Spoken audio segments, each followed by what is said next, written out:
নমস্কাৰ আপোনালোক সকলোকে পুনৰবাৰ স্বাগতম জনাই মৌজিদ বন্ধুসকল পলকতে চাওক আজি 9টা গুৰুত্বপূৰ্ণ খবৰ। প্ৰথমটো খবৰ, ৰাজ্যত সমাপ্ত হ'ল লোকসভা নিৰ্বাচনৰ ভোট গ্ৰহণ। সৰ্বমুঠ 143 গৰাকী প্ৰাৰ্থীৰ ভাগ্য বন্দী হ'ল ইভিএমত। তৃতীয় পৰ্যায়ত ৰাজ্যত ভোটদানৰ আনুমানিক হাৰ 74.86%। আনুষ্ঠানিকভাৱে সমাপ্ত হ'ল অসমৰ 14টা লোকসভা সমষ্টিৰ ভোট গ্ৰহণ। ৰাজ্যত ইভিএমত বন্দী হ'ল 143 গৰাকী প্ৰাৰ্থীৰ ভাগ্য। মঙলবাৰে সন্ধিয়া 5 বজাৰ লগে লগে সামৰণি পৰিল তৃতীয় পৰ্যায়ৰ ভোটদান। আৰু মঙলবাৰে তৃতীয় পৰ্যায়ত অসমৰ 4টা সমষ্টিত অনুষ্ঠিত হৈছিল ভোট গ্ৰহণ। তৃতীয় পৰ্যায়ত ৰাজ্যত ভোটদানৰ হাৰ 74.86%।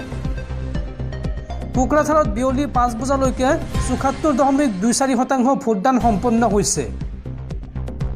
ধুবুৰীত বিয়লি 5 বজালৈকে 79.70% ভোটদান সম্পন্ন হৈছে। বৰপেটাত বিয়লি 5 বজালৈকে 76.20% ভোটদান সম্পন্ন হৈছে। আৰু লগতে গুৱাহাটী লোকসভা সমষ্টিত বিয়লি 5 বজালৈকে 67.68% ভোটদান সম্পন্ন হৈছে। বিয়লি 5 বজালৈকে আনুমানিক ভোটদানৰ হাৰ প্ৰকাশ কৰিলে ইলেকশ্যন কমিশ্যন অফ ইণ্ডিয়াই। পৰৱৰ্তী খবৰ, পঞ্চমবাৰৰ বাবে ৰাছিয়াৰ ৰাষ্ট্ৰপতি হিচাপে শপত গ্ৰহণ কৰিলে ভ্লাদিমিৰ পুটিনে। অকৌশলগত পাৰমাণৱিক শক্তিৰ ব্যৱহাৰৰ নিৰ্দেশৰ মাজতে ভ্লাদিমিৰ পুটিনে পঞ্চমবাৰৰ বাবে ৰাছিয়াৰ ৰাষ্ট্ৰপতি হিচাপে শপত গ্ৰহণ কৰে। মঙলবাৰে মস্কোৰ সময় অনুসৰি দুপৰীয়া সময়ত ক্ৰেমলিনত অনুষ্ঠিত এক অনুষ্ঠানৰ সময়ত তেওঁ পঞ্চমবাৰৰ বাবে ৰাছিয়াৰ ৰাষ্ট্ৰপতি হিচাপে শপত গ্ৰহণ কৰে। মস্কোত থকা চৰকাৰী বিষয়া আৰু বিদেশী কূটনীতিবিদসকলক এই অনুষ্ঠানলৈ আমন্ত্ৰণ জনোৱা হয়, য'ত ফ্ৰান্সৰ ৰাষ্ট্ৰদূত পিয়েৰ লেবিক অংশগ্ৰহণৰ বাবে আমন্ত্ৰণ জনোৱা হৈছিল। ৰাছিয়াৰ ৰাষ্ট্ৰপতি হিচাপে ভ্লাদিমিৰ পুটিনৰ 6বাৰৰ বাবে কাৰ্যভাৰ গ্ৰহণৰ যাত্ৰাত ধাৰাবাহিকভাৱে বিতৰ্কৰ সৃষ্টি হৈছে। 2000 চনত প্ৰথমবাৰৰ বাবে ৰাষ্ট্ৰপতি পদত অধিষ্ঠিত হোৱাৰ পাছৰে পৰা পুটিনে ৰাছিয়াৰ ৰাজনীতিৰ জটিলতাক আঁতৰাই নিৰ্বাচনত জয়লাভ কৰি আহিছে। পৰৱৰ্তী খবৰ, দেশত লোকসভা নিৰ্বাচন চলি থকাৰ মাজতে হঠাৎ দেশৰ ৰাজনীতিত হাহাকাৰ। বিপদত পৰিছে হাৰিয়ানাৰ বিজেপি চৰকাৰ। হঠাৎ 4 গৰাকী নিৰ্দলীয় বিধায়কে প্ৰত্যাহাৰ কৰিলে সমৰ্থন। দেশত তৃতীয় পৰ্যায়ৰ ভোটগ্ৰহণ চলি থকাৰ মাজতে হাৰিয়ানা বিজেপিত মক্ষম আঘাত। ৰাজ্যখনৰ 4 গৰাকীকৈ নিৰ্দলীয় বিধায়কে বিজেপিলৈ আগবঢ়োৱা সমৰ্থন প্ৰত্যাহাৰ কৰিছে আৰু ইয়াৰ পৰিৱৰ্তে তেওঁলোকে কংগ্ৰেছক বাহিৰৰ পৰা সমৰ্থন জনোৱাৰ সিদ্ধান্ত লৈছে। ইয়াৰ উপৰি তেওঁলোকে আগন্তুক বিধানসভা নিৰ্বাচনত কংগ্ৰেছৰ সৈতে থাকিব বুলিও ঘোষণা কৰিছে।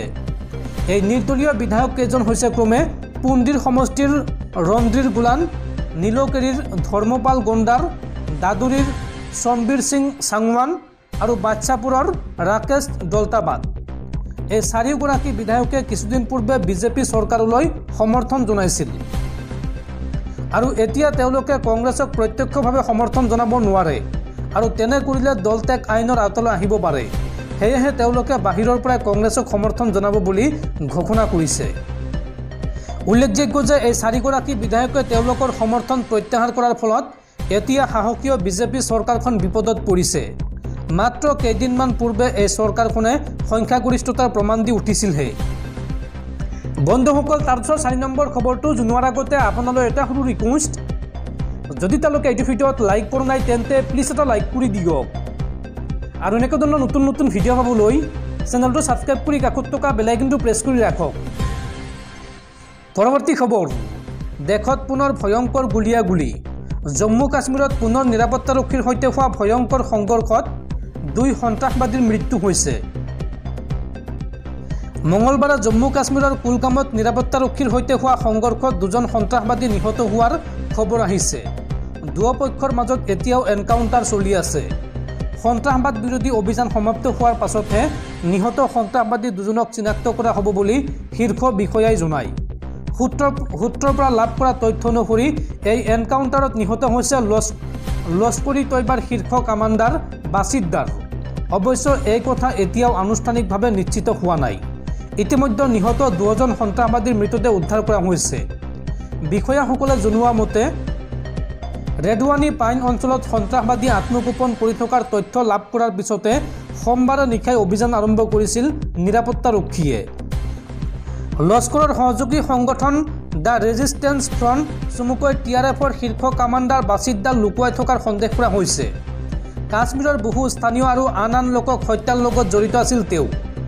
এনকাউণ্টাৰ শেষ হোৱাৰ পিছতহে নিৰাপত্তাৰক্ষীয়ে এই বিষয়ে বিতংকৈ তথ্য প্ৰকাশ কৰিব। পৰৱৰ্তী খবৰ, তিহাৰ জেলতে থাকিব লাগিব দিল্লীৰ মুখ্যমন্ত্ৰী অৰবিন্দ কেজৰিৱাল। দেশৰ সৰ্বোচ্চ ন্যায়ালয়ৰ পৰা সকাহ নাপালে অৰবিন্দ কেজৰিৱালে।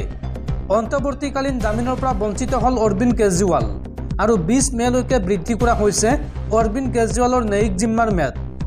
উল্লেখযোগ্য যে দিল্লীৰ আবকাৰী কেলেংকাৰী গোচৰত 21 মাৰ্চত গ্ৰেপ্তাৰ কৰা হৈছিল দিল্লীৰ মুখ্যমন্ত্ৰী অৰবিন্দ কেজৰিৱালক। পৰৱৰ্তী খবৰ, ভাৰতীয় বতৰ বিজ্ঞান কেন্দ্ৰৰ আগজাননী, আগন্তুক 3 দিনলৈ ৰাজ্যত হ'ব ধাৰাসাৰ বৰষুণ আৰু এই সময়ছোৱাত প্ৰতি ঘণ্টাত 50 পৰা 60 কিলোমিটাৰ বেগত আহিব কাল ধুমুহা।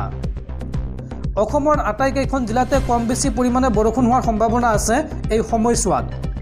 আজিৰ দিনটোত এই কথা প্ৰকাশ কৰিছে বতৰ বিজ্ঞান কেন্দ্ৰই। পৰৱৰ্তী খবৰ, মুখ্যমন্ত্ৰী হিমন্ত বিশ্ব শৰ্মাৰ বিৰুদ্ধে কথা কৈ এইবাৰ মন্ত্ৰী সাংসদৰ ৰোষত পৰিছে নলবাৰী সমষ্টিৰ প্ৰাক্তন বিধায়ক তথা জ্যেষ্ঠ বিজেপি নেতা অশোক শৰ্মা।